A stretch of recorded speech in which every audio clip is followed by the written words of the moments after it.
Welcome to, this very special edition of EW Songwriters Camp. We are here with none other than Sara Case. Hello, hello, hello. How are you? I'm so good. Thank you for having me. Sorry, I Very had to update my app. mean. I was like, I thought I had this all sorted out, but it's all good. All good.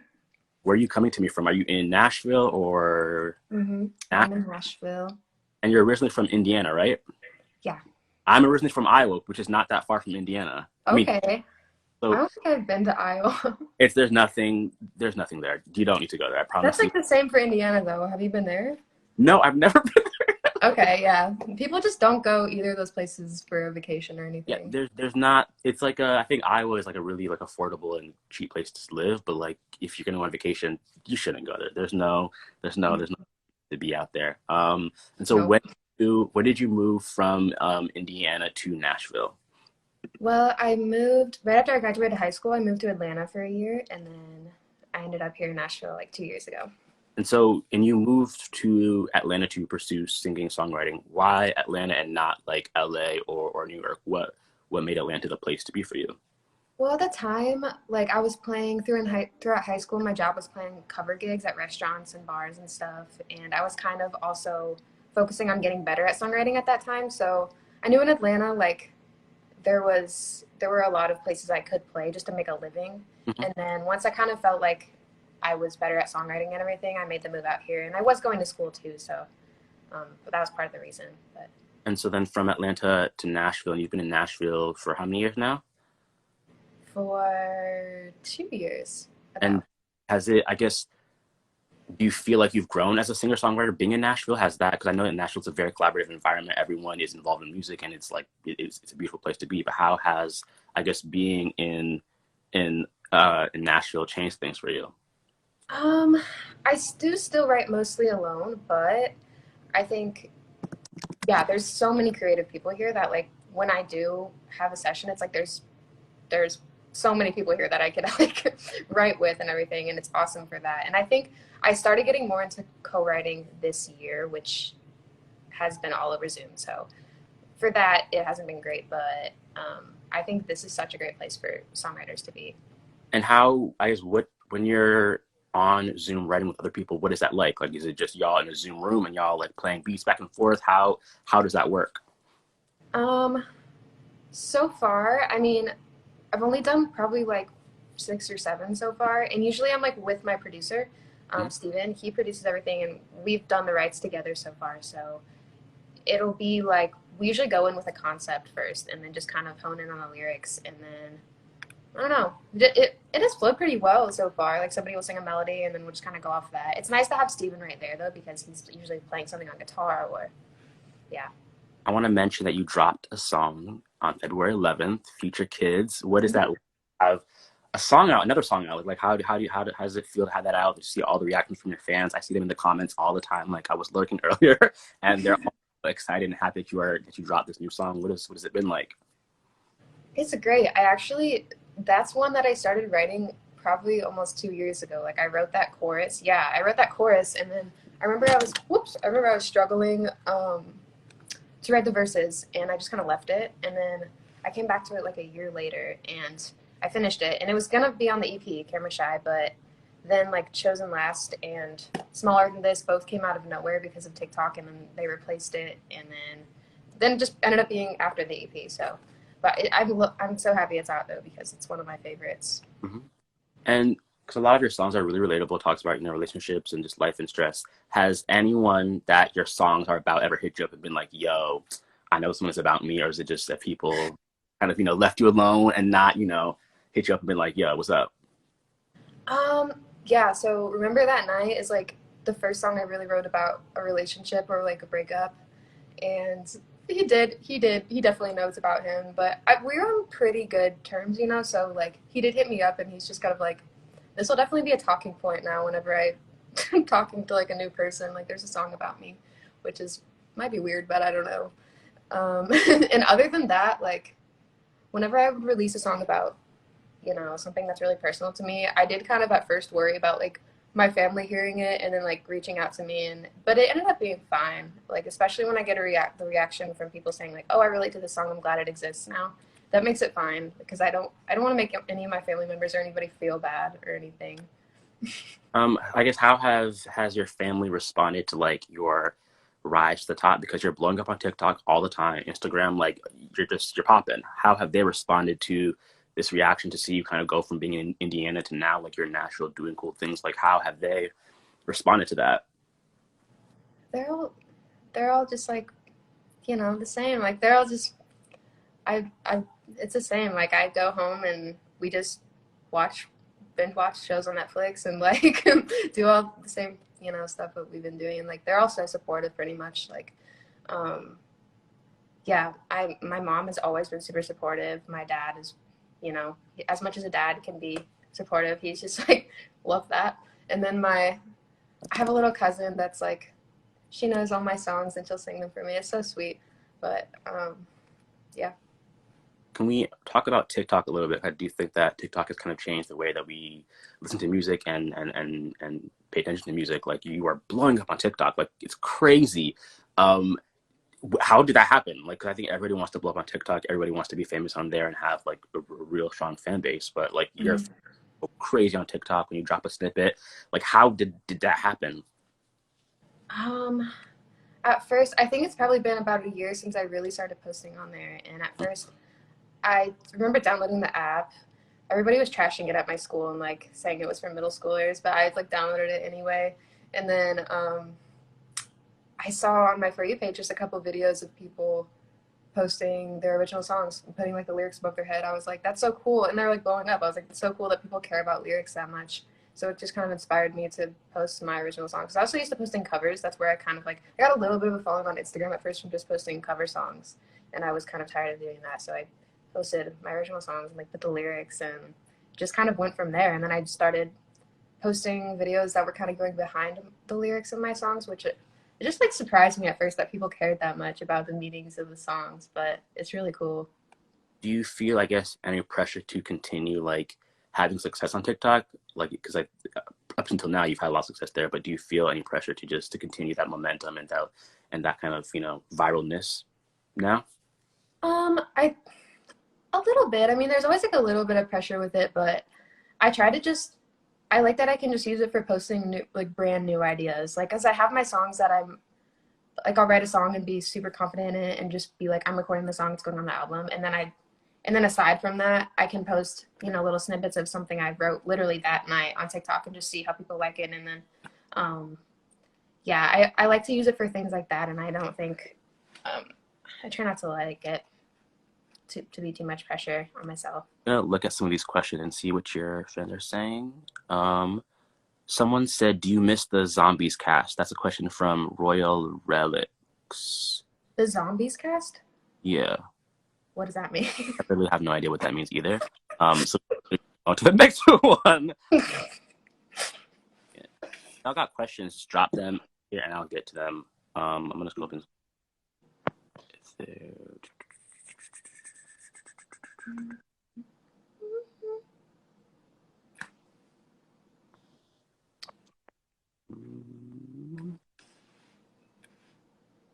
While we wait for some questions, I guess what is your okay? Oh, someone said, Sarah, what's your favorite song you've ever wrote? That's from Sarah's Babies. um, oh boy, it always changes. Seriously, like whenever somebody asks me that, it's always like either the new song or just one of the new songs. But um, I think I think maybe No Matter the Season is definitely up there because it's the first song I really kind of opened up in about body image, and I love that it's about that, but also I feel like I love the writing in it. It's not just super straightforward. Like I kind of it's one of my favorites, I guess. I don't know if that was a good explanation. No, that was perfect. You got this. Let's see. So some Infinity agent said, how long does it take you to approximately to write a song? Um, it's different. Like with Future Kids, like I just said, it took because it took like 2 years because I started writing it and then I came back to it like a year later because it's almost like I forgot about it a little bit and then I came back to it like, oh my gosh, I love this, and then finished writing it. But if I generally there have been times like with Remember That Night where I wrote that one pretty much in one day. Hmm. Um, and yeah, I'm sorry, it's always different. It's not usually the same. Someone was asking, I missed their name, but they were asking if you had any advice on performing live, for getting over fear, getting over stage fright. I guess, what would you say to anyone who wants to make music, but they're really anxious and scared about performing live and that kind of aspect of it? Yeah, I was definitely nervous at first. For me, for some reason, like the first time I played for people, I think was busking in my hometown. Like I just went and set up and started playing while people were walking by. And I for some reason I think that I felt better about it because I knew that I wouldn't know any probably wouldn't know anybody that walked by. And also it's like they if they didn't pay attention to me, I knew it wasn't necessarily because they didn't think I sounded good or something. It's just like they're not expecting to see music. So it's like whereas if you're playing on a stage at a show and people are like not paying attention, that hits so much worse than if it's like, Oh, yeah, when they're just walking by. I would suggest trying out busking though. It's a lot of fun too because you can play whatever you want and take as many breaks as you want. And, uh-huh. yeah. Good advice. Let's see. They're asking if you're gonna do shows once COVID is over. Of course. Yeah. Always. Um, Julie Hehe said, Sarah, how did you become more confident? I think that's what someone is asking. More confident. Oh man, like in general or like in my songwriting or just um I'm gonna go with songwriting. So like I became more confident in that when just with time, like after I kind of like recognized in high school I wanted to really start writing and I recognized like I'm not good enough at this yet. So I kind of honed in on it for like 2 years and over time I was like, okay, this song is clearly better than the last one, the song is clearly better than the last one. So I think just time. And probably that goes for everything, like Yeah. give yourself time. Let's see. Uh, let's see. Um,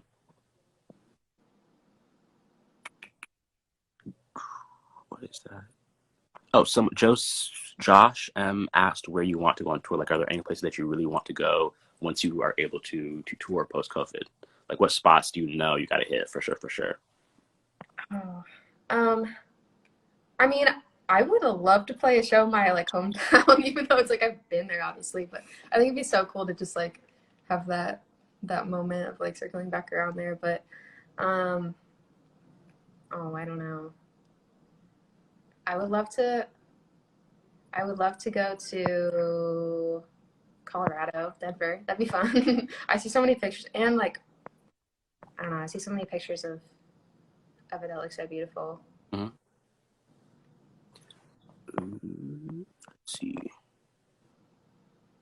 Oh, it's Nobody said, how do you cope with remembering maybe bad experiences while writing songs? Is it difficult or do you just not think about it too much? Wait, could you read that again? So it's Nobody said, how do you cope with remembering maybe bad experiences while writing songs? Is it difficult or do you not just think about it too much? Um, Sometimes when I write about things, like it's like yeah, it's if it's something that I just went through and I'm writing about it, I can get really sad about it while I'm writing. But a lot of times it's almost like I'm writing about something I went through a while ago and I've kind of been through it already, so it's not that hard. I think the hardest part is usually releasing it, just kind of being like everybody's gonna know about this now, and I've never even talked about it to anybody like in person before. So So I have a question. When you're writing songs, like if you're by yourself, are you writing them like pen to paper? Are you singing a melody into your iPhone voice memo? Like what is your preferred like method of getting this idea out? yeah, I usually I will do a note on my phone. I try to be that like notebook cool like pen to paper person, but it doesn't work. It never works. But I usually start with a concept or like a lyric or an idea, a title, what I want to write about. And a lot of times I write down some of the lyrics first, and then before I put a melody or put chorus to it.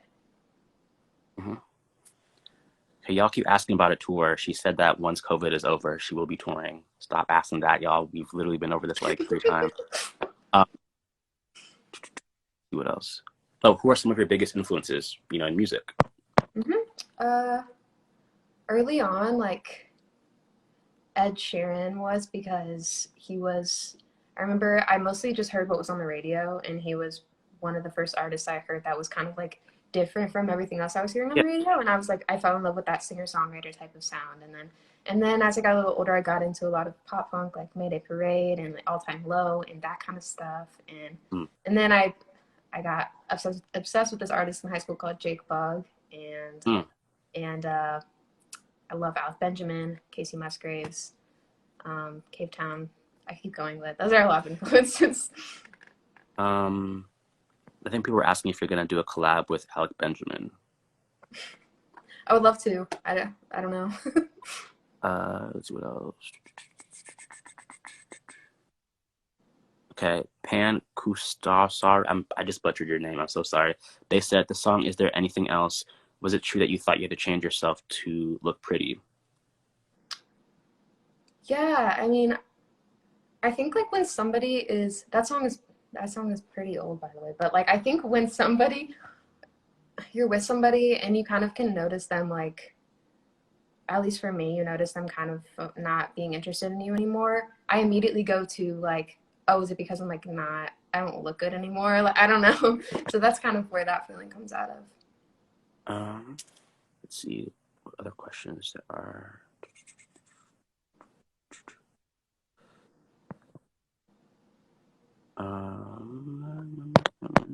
Let's see what else.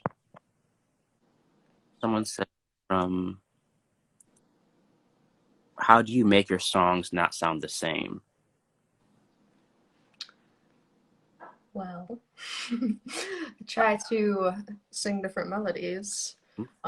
That's for sure.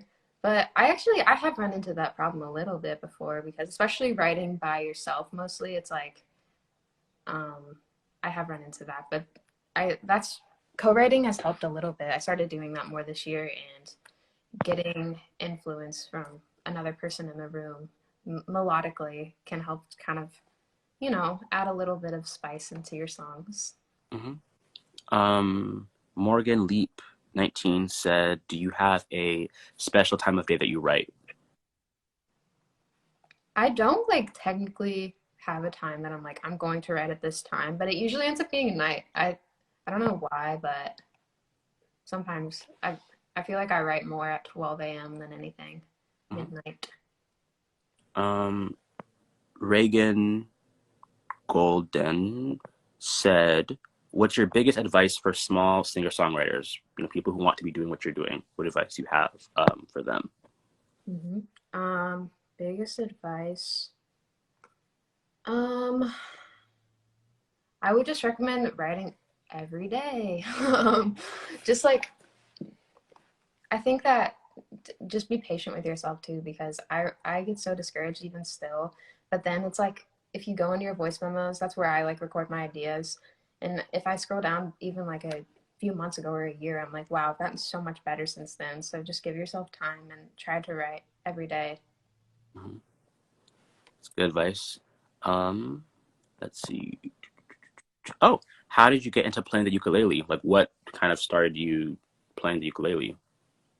Yeah, I learned guitar first and um at the time, I think it was like a couple years after I started learning guitar, I noticed like I was a big fan of 21 Pilots, and I know Tyler Joseph like played ukulele on a lot of his songs. So I think that's what initially made me want to get a ukulele. Also, the song like Riptide, everybody was learning that song at the time, and so I got a ukulele, and it was so easy to learn like already knowing guitar. So if you know guitar, might as well just get a ukulele and know two instruments.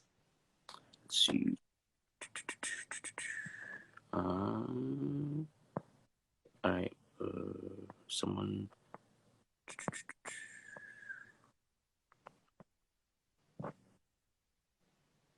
Have I ever mixed or mastered my own music? No. My producer Steven does all of that. Shout out Steven. Would you want to learn? Um, Not really. Like I don't really have a desire to do that because I know how long it takes to become really good at that. To where I'm like, even if I learned how to be pretty good at it, I would still end up being like somebody else could do this better. Like I'd Yeah, rather just stick to the writing part and like not put so much time into that part and then not even get good enough at it. yeah, that makes sense. Um, let's see. Okay, someone with the at name Sarah K's, I love you so much, said, please can you say hi? My name is Reggie. So I guess they want you to say hi to them, I guess. Hi, Reggie. Uh, Thank you for coming into this live. uh, what would you tell your past self? That's a question from Morgan Leap 19. Um, what's on my past self? Uh,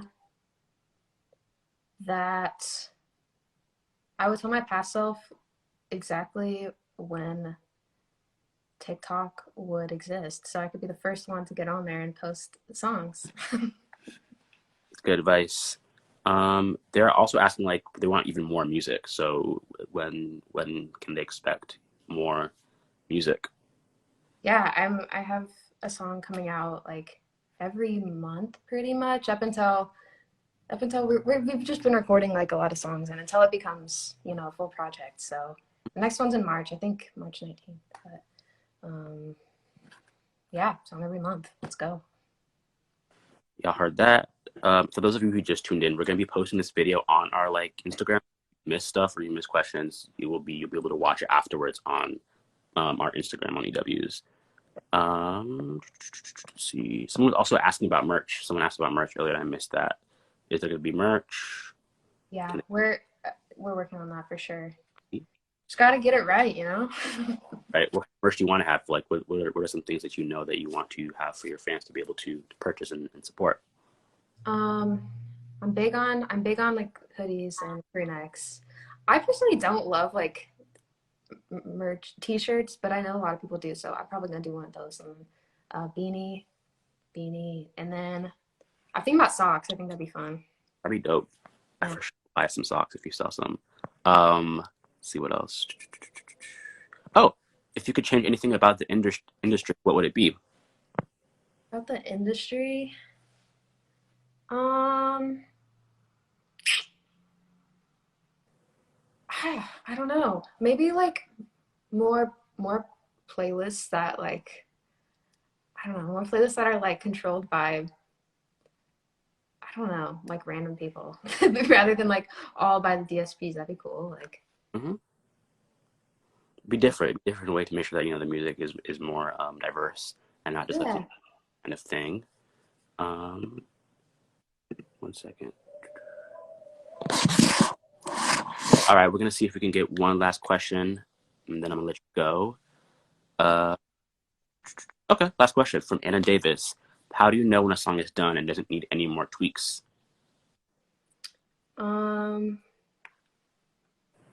Probably just when I feel good about it, because I don't think there's not always there's sometimes I like finish a song and then think, oh, I should have said that, and then after it's even already released. Like sometimes, like with Remember That Night and Chosen Last, and I don't know, one or two others. I had to finish writing them really quickly because we decided to record them immediately after I posted them, like the original one verse or chorus on TikTok. So like, sometimes you just have to just be like, that's good enough. But I do prefer when I have time, like with Future Kids, how I just came back to it a year later and was like really just honed in on it. But I think that is all we got for today. Thank you so much for taking the time out of your day to, come and talk to me. Y'all, thank you all for watching, sending questions. This will be able to be viewed on our Instagram later. Congrats on all of your success thus far, Sarah. You're amazing talent. Super, super, super dope to be talking to you. thank Good you. on everything coming up. You're going to go far and do amazing. Thank you once again, also. Thank you so much. This is awesome. No problem. All right. Stay safe. Peace out, y'all. Bye. Bye.